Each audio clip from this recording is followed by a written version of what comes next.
You check your bank account on a Tuesday morning. The number is the same. The world around that number is not. Somewhere on a trading floor in Manhattan, someone just said the word contagion for the first time out loud. You don't know that yet. You're still thinking about groceries. You are about to find out what a crisis actually is. The news says the word correction. You've heard that word before. It sounds controlled.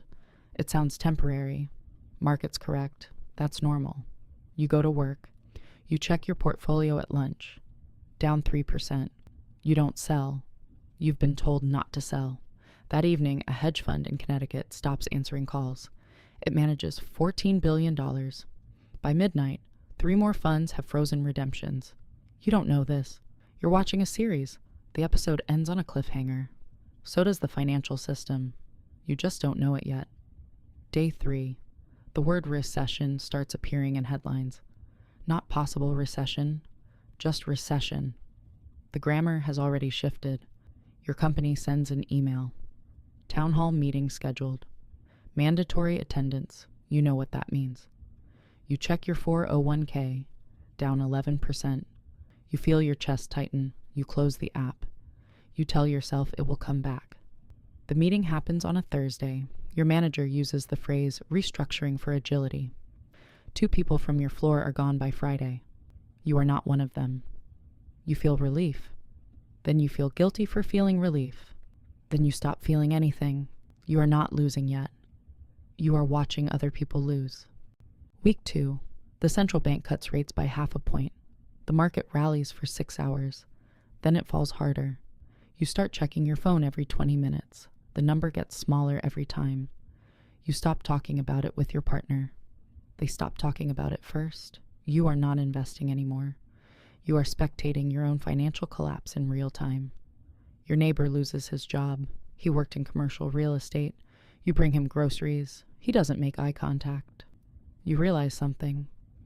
In a crisis, shame spreads faster than the crisis itself. Month 2. Your portfolio is down 28%. You finally sell. Not because you decided to, because you need the cash. Your hours were cut. You withdraw $4,200 to cover the mortgage. You pay a penalty for early withdrawal. The market rallies the next day. You sold at the bottom.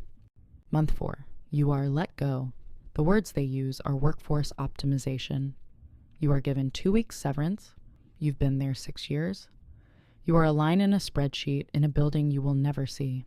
You file for unemployment. The system is overloaded. It takes 4 weeks to process. You drain your savings to $1,800. You stop going out. You start noticing which groceries are on sale. You become very good at math you never wanted to learn. Somewhere in Washington, a bill is being written. Billions in liquidity support. Emergency lending facilities. The words mean nothing to you. The system is being saved. You are not part of the system. Month 6. You find contract work. It pays half what you made before. You take it. You don't negotiate. The market is flooded with people who have your exact resume. You are replaceable. You always were. The crisis just made it visible. Your 401k is down 46%.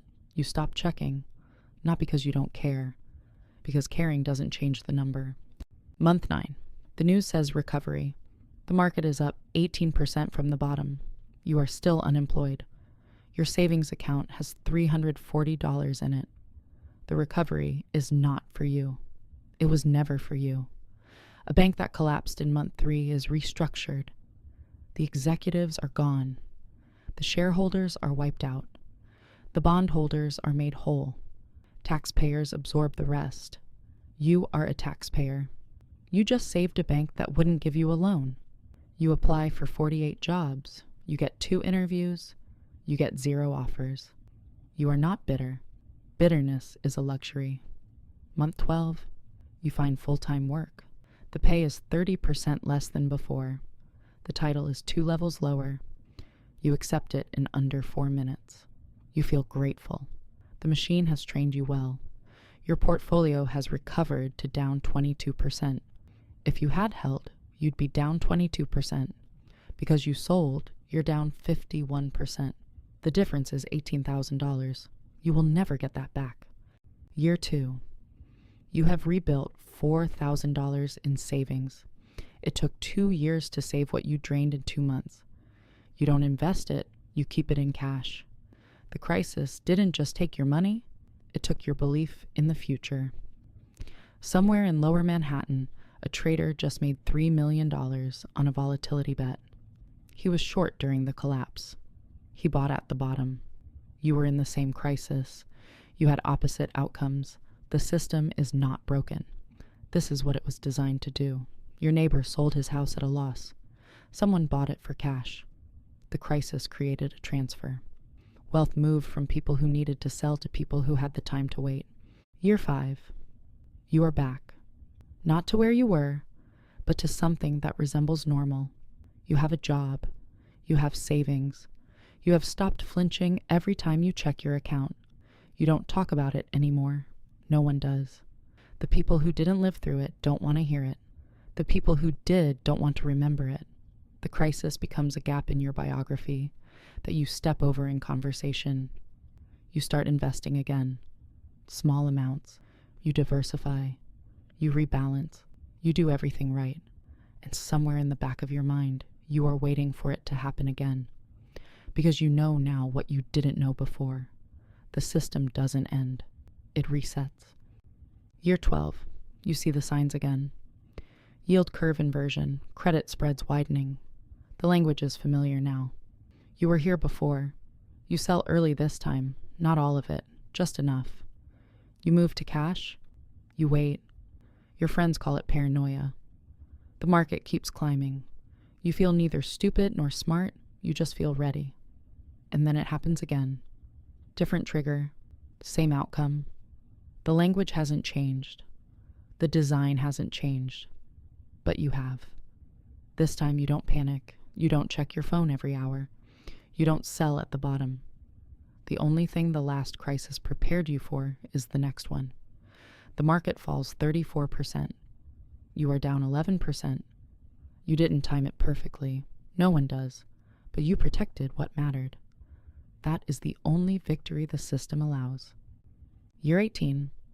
You survived 2 crises, maybe 3. You have a portfolio that looks impressive on paper. You have scars the portfolio doesn't show. You talk to someone starting out. They ask for advice. You tell them to save, to diversify, to stay calm during volatility. You sound like every article you ever read. You don't tell them the real advice. You don't tell them that the system will take everything you're not willing to lose. You don't tell them because they wouldn't believe you. You didn't believe it either. Not until you lived it. Somewhere in a city that never stops moving, a young person is opening a brokerage account for the first time. They set up automatic contributions. They believe in the future. They believe the market rewards patience. They don't know yet that the market doesn't reward patience. It rewards proximity to liquidity when everyone else has none. The system doesn't care what year it is. It only cares that you're inside it when it stops, and it will stop again. That's not a flaw. That's the design. You survived. The cost is still being calculated. Have you been through a crisis? If you've lived through one, you know what we're talking about. What did it cost you? Tell us in the comments below.